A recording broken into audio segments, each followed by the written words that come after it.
Upaya untuk mengungkap misteri kematian Brigadir Yosua masih terus bergulir. Tidak hanya dari internal kepolisian, upaya pengungkapan juga dilakukan oleh Komnas HAM dan pemeriksaan pun saat ini sudah ditingkatkan ke tahap penyidikan. Bahkan untuk menjawab keraguan publik sehubungan dengan penyebab kematian Brigadir Yosua, otopsi ulang juga telah dilakukan pada Rabu lalu.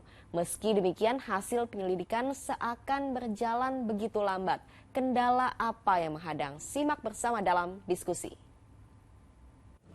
Hampir 3 minggu, teka-teki kasus kematian Brigadir J tidak kunjung terungkap. Sejumlah upaya sudah dilakukan, mulai dari otopsi ulang jenazah hingga pemeriksaan digital forensik yang melibatkan Komnas HAM. Namun setelah berbagai upaya yang sudah dilakukan, kenapa masih muncul spekulasi bahwa kasus ini seolah-olah memang ditutupi?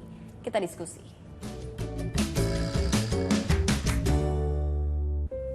Kasus tewasnya polisi di rumah petinggi polisi dan kini kasusnya tengah ditangani oleh polisi.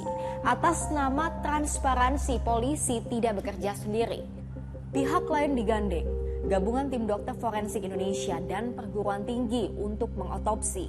Komnas HAM dilibatkan untuk analisa digital forensik hingga Kompolnas pun ikut terjun untuk membuat kasus ini terang benderang. Namun setelah banyaknya upaya yang sudah dilakukan oleh pihak kepolisian, masih banyak spekulasi yang meragukan transparansi polisi dalam mengungkap kasus ini. Bahkan mungkin termasuk Anda. Mengapa? Saya kira pada akhirnya ini akan menurunkan kepercayaan publik gitu, ya. Dia menyelesaikan atau kepolisian harus menyelesaikan urusannya di kandangnya sendiri aja kok lama gitu, ya kan? Kok tidak tegas gitu.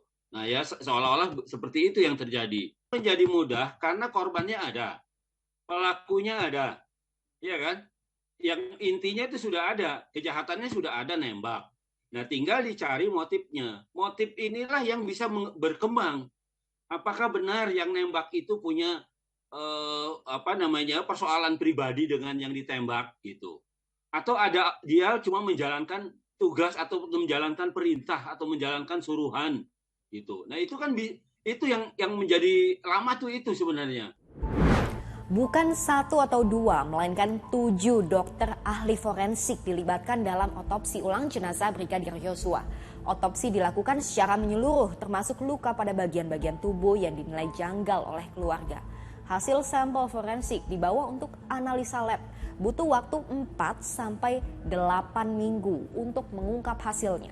Tempat yang diduga atau secara penglihatan umum mereka adalah ada luka, maka di situ menjadi fokus juga penelitian kami untuk diperiksa. Kami membatasi untuk tidak mengatakan apakah disiksa atau penembakan dan segala macam. Kami melihat mana jenis kekerasan penyebabnya, jenis kekerasannya, dan disitulah kami lihat bagaimana efek dari kekerasan tersebut ke dalam tubuh manusia. Di Jakarta, Komnas HAM sudah memeriksa 6 ajudan Kadif Propam nonaktif Irjen Pol Verdi Sambo, termasuk salah satunya adalah Barada Eliezer atau Barada E yang dinyatakan terlibat adu tembak dengan Brigadir Yosua. Dari hasil pemeriksaan CCTV saat ini sudah dijabarkan fakta-fakta, di antaranya Brigadir Yosua masih sehat saat rombongan sampai di rumah Kadif Propam di Duren 3 Jakarta setelah perjalanan dari Magelang. Rombongan termasuk Brigadir Yosua, Barada Eliezer, dan juga istri Sambo, Putri Chandrawati, tertangkap CCTV melakukan tes PCR bersama di rumah tinggal Sambo di dekat rumah dinasnya.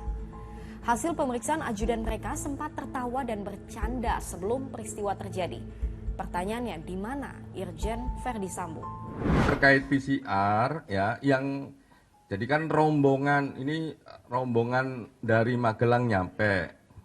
Ya, terus habis itu yang kelihatan memang masuklah di rombongan itu, oke. Terus barulah masuk ke ruang PCR.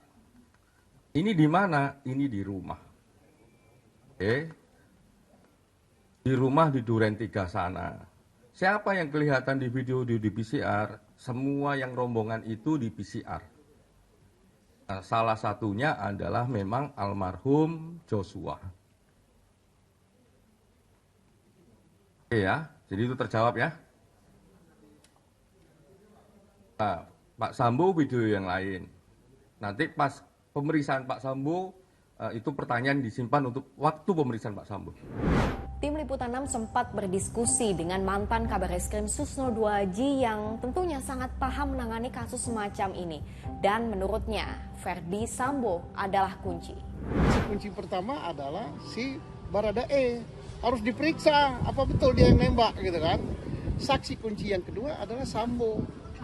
Karena dia yang punya rumah, mayat yang tergeletak di situ. Saksi kunci yang berikutnya yang sama dengan Sambo adalah istrinya Sambo. Katanya dia dilecehkan. Ya periksa, dia dilecehkan apa tidak, bagian mana yang dilecehkan. Di tengah berbagai spekulasi motif yang melatar belakangi tewasnya Brigadir J, keluarga mengungkapkan fakta kedekatan putra mereka dengan Putri Chandrawati yang tak lain adalah istri Irjen Pol Ferdi Sambo. Kalau nelpon ya, pernah nelpon sama ibu almarhum, bahwasanya Nopriansa itu udah dianggap sebagai anaknya gitu. Nah, ini anakmu tapi anakku juga gitu. Jadi waktu adiknya pun ulang tahun, ibu itu memberikan hadiah dan dirayakan di rumah di rumah pribadi gitu. Nah, gitu. Berarti sangat dekat ya? Iya, sangat dekat. Nggak nyangka loh kayak gini kasus ini. Semoga kalau memang Ibu Putri ada di lokasi, semoga Ibu Putri mengungkapkan kebenarannya. Fakta-faktanya sudah dijabarkan, tapi masih banyak pertanyaan-pertanyaan yang belum terjawab. Pertanyaan saya dan mungkin pertanyaan kita semua. Benarkah Brigadir J tewas akibat baku tembak? Apakah motifnya murni pelecehan? Kemana Irjen Ferdi Sambo saat peristiwa? Dan benarkah Baradae adalah pelaku penembakan? Pernah mendengar istilah The Blue Wall of Silence, istilah yang dipakai untuk menggambarkan sikap bungkam di kalangan perwira polisi di Amerika. Singkatnya, untuk tidak melaporkan kesalahan, kelakuan, ataupun kejahatan rekannya. Sebuah teori atau istilah yang lazim dikenal di institusi kepolisian, tidak tertulis namun diamini.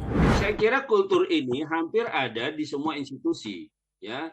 Semangat untuk menutupi kejelekan institusi itu ada mesti itu. Ketidakbaikan sisi negatif dari institusi itu pasti ada itu di masing-masing anggota atau di masing-masing komunitasnya gitu. Itu pasti ada. Nah, tapi itu tadi saya bilang di lain pihak ini kan hukum harus ditegakkan juga. Kebenaran juga harus dikemukakan kepada masyarakat gitu. Supaya masyarakat tetap percaya kita ini bernegara dengan baik. Fakta-fakta yang diungkap hingga saat ini masih merupakan bagian kulit terluar. Lalu siapkah polisi dan semua pihak terkait mengupas hingga ke inti terdalam? Saya Sylvia, terima kasih sudah diskusi.